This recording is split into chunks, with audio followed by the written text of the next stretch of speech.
In his article published in 1885 in the Royal Geographical Society, one Frank Linsly James tells us or points out how the Somalis were, according to his opinion, the closest of all Africans to the ancient Egyptians. We are going to read that part of the article to see what he says about that. Also, why were the Americans felt more in the interior of Somalia in 1884 more than the British? That's a question he asks in the article, and he wonders that why is that even possible? He went into the interior of the lands of the Somalis, to be specific, the Ogaden region, and he was surprised that the Americans were felt there more than the British, even though the Americans were really not doing anything to colonize that land. And I found that to be very interesting, actually, what he describes, and we are going to read that part as well. This article by Frank Linsly James is part of a collection of articles that form the book titled The Somalis and Their Lands, and these are articles that were published by the Royal Geographical Society between 1830 and 1890.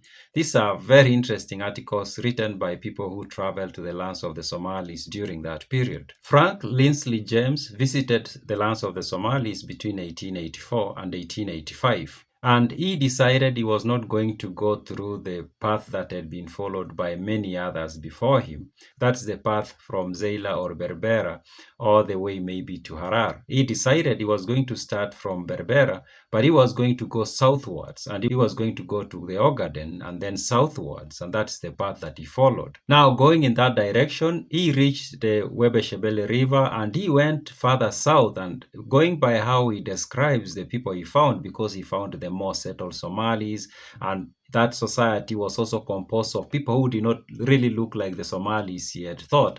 These are people who he calls Negroes. And of course, we can only assume that he's talking about the people that the Somalis call the Jarer. These are the people in the Juba Shebele Valley who become part of the sultanates that emerged in that region.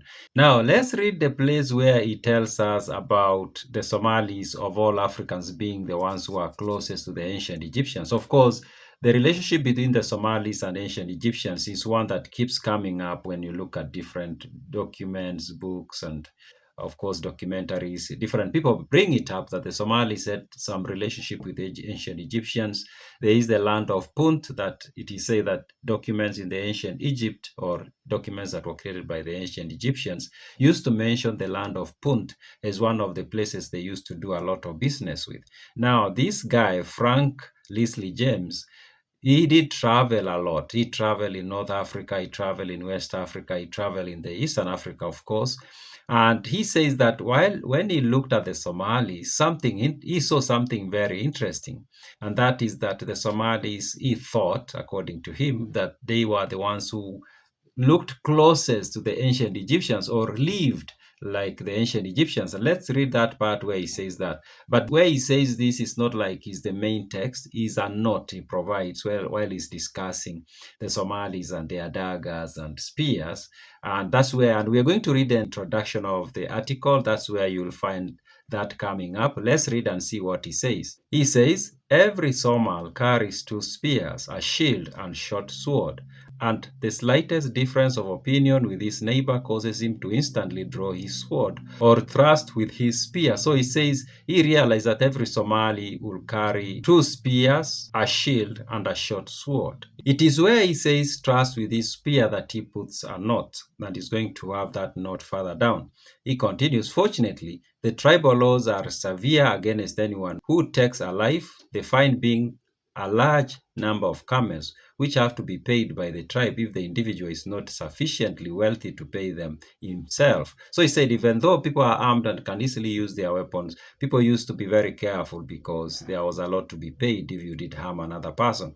For this reason, it is to the advantage of the kinsmen of the combatants to separate them before much harm is done. Now, he gives us that note. He says, the Somal approach more nearly to the ancient Egyptians in many ways than any other African race with which I am acquainted. So he says the Somalis, according to him, they were the closest people to the ancient Egyptians.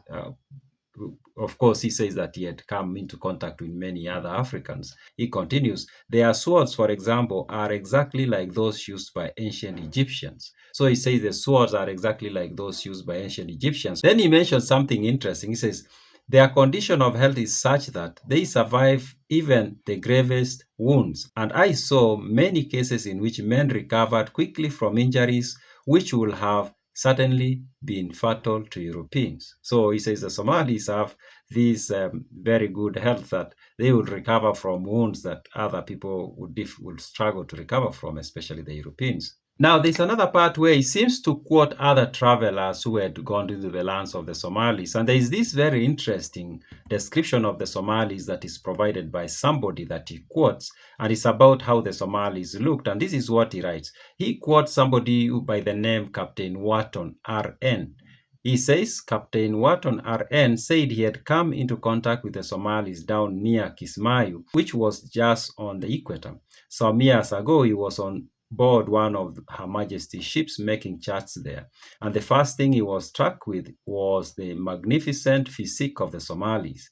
He really thought they were the handsomest race of men and women he had ever seen. So this is another individual he's quoting who had traveled the land of the Somalis, who saw the Somalis and he thought they were the most good-looking people he had ever seen. He continued, they were black, but those who had lived in eastern countries will agree with him that they might be black and comely. Probably not even the Maasai were a more magnificent tribe. So he says not even the Maasai, and the Europeans had this thing about the Maasais, considering them to be very good looking.